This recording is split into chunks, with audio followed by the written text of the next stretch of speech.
Now it's time for the big boys with cool toys tech tip of the week. Hi, I'm Alex Morgan from Big Boys with Cool Toys, and today's tech tip is getting started on an electric vehicle and what you're going to need to start it. Alright, first off, let's get your electric vehicle over here. Obviously, it needs a battery in the vehicle. The number on this battery means how long it's going to run for. So this is 1500, it's a 7.2 battery, and this is 5000. This vehicle also can handle up to an 8.4 volt battery. So that gives more power. The voltage is for more power, and the 5000 milliamp or the 1500 milliamp is the runtime. And also you have to make sure that you have the proper charger. A charger like this, that's approximately about $15, that plugs in, can charge the 1500, the basic one, in about 2 hours. This wall charger here and this 1500 milliamp is the cheap and inexpensive way to get started in it. If you do have a little more cash flow, I would suggest to go for a longer lasting battery for runtime, a 5000, a little more power, 8.4 volts, and a quick charger for approximately $40 to $50. That can also be plugged into a car battery, or you can plug it into your house. And that is your Big Boys Tech Tip of the Week on how to get started with electric cars.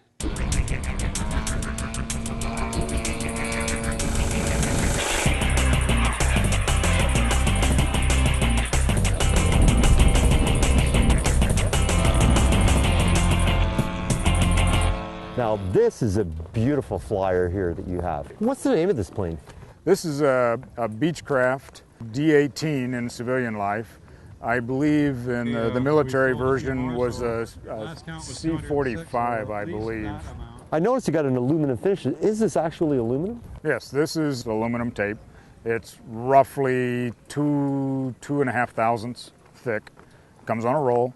The model has to be prepared exactly as if you were going to paint it. You glass it, you prime it, sand it, everything you would do to paint, and then you apply the aluminum tape. You can burnish it with steel wool or with a Scotch-Brite pad, you know, to give it a little bit more weathered effect. And actually, the older the airplane gets, the more realistic it becomes as the aluminum starts to oxidize and takes on its own patina.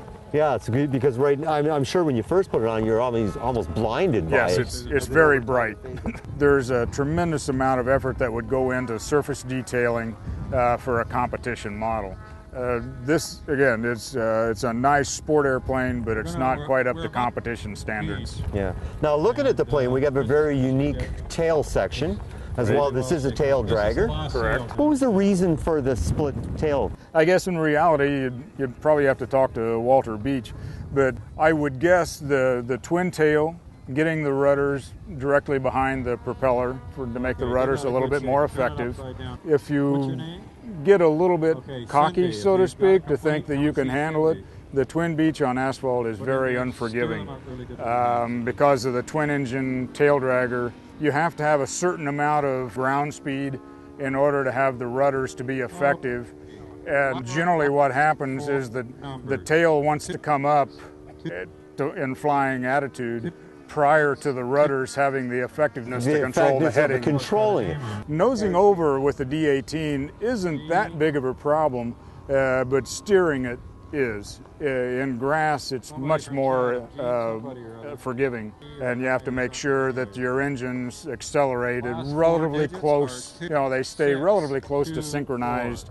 Otherwise, that introduces another problem, because you have one engine pulling harder than the other, and then you're shimmying all over the place. That's where the education comes in. It can teach you things about taking off an airplane that maybe you didn't want to know. This is probably one of my most dependable models, especially for a twin. Very reliable, very easy to fly. It's just a matter of putting gas in it and airing up the retracts and flying. It's a very fun model. Has moderate aerobatic capabilities, you know, loops and rolls sort of thing. Oh, really? It wasn't designed for that originally. Yeah, exactly. Well, thanks a lot. It's a great plane. A lot of labor and love's gone into this. Once again, there's our 6-time national champion, Dennis Crooks. Dennis, hopefully we'll see you down in the U.S. next year, down in Muncie.